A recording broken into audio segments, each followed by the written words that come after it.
It's never too early to start studying for the LSAT.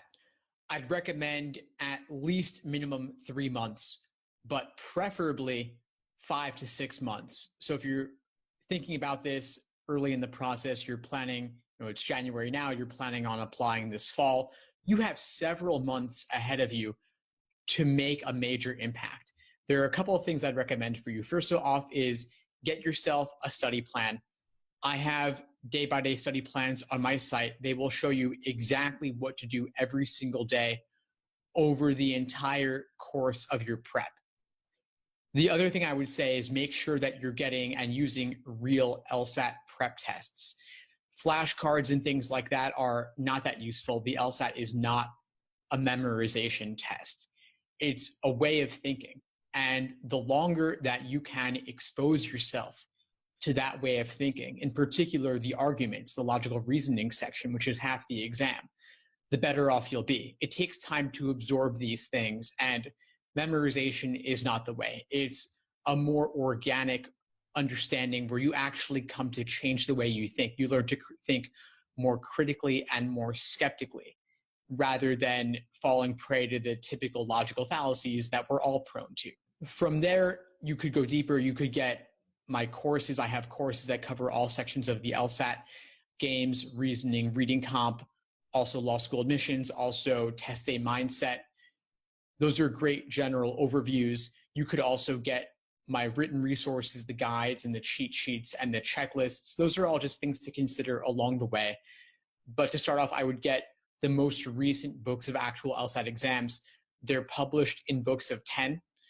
You can get, at this point, 52 through 61, 62 through 71, 72 to 81, and then the others are individual booklets, which you can get later. But for now, just get at least one of those books of 10 exams. That'd be your best starting point, just to familiarize yourself with the different question types and what you're going to be tested on.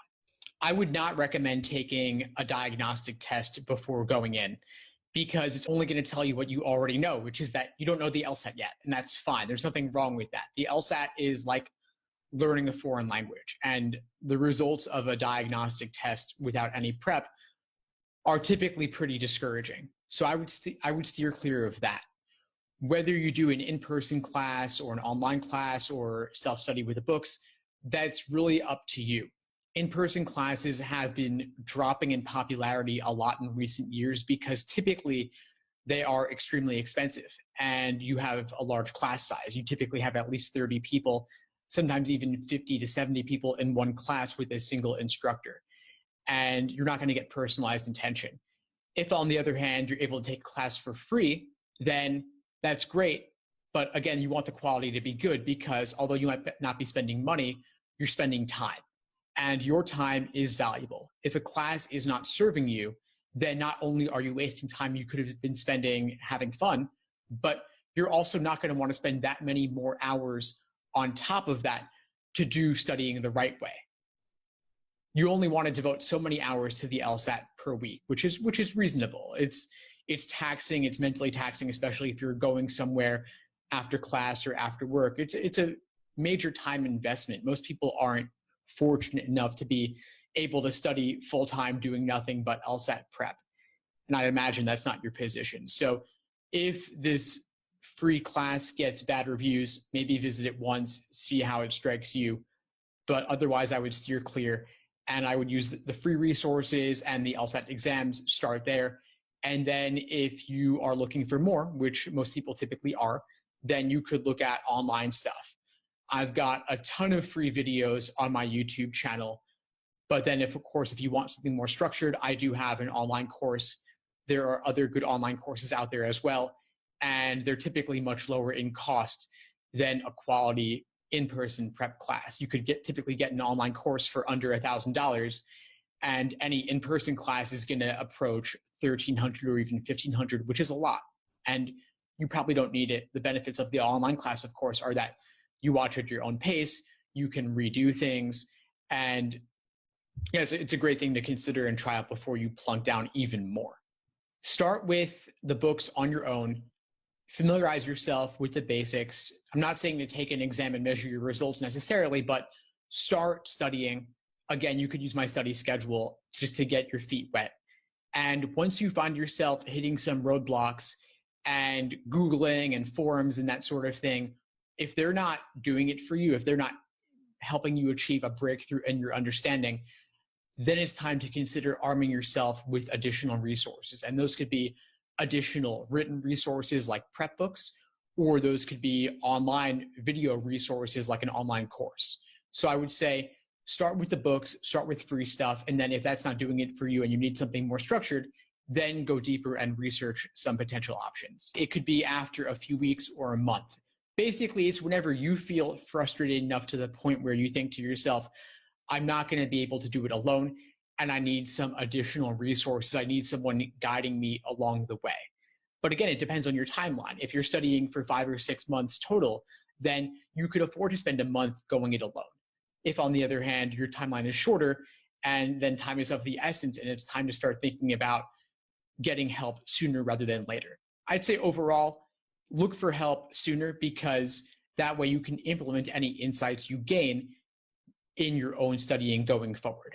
There's nothing more frustrating than just spinning your wheels and not making progress. Don't give yourself an artificial deadline in the future. If you feel like you need help, then seek it out.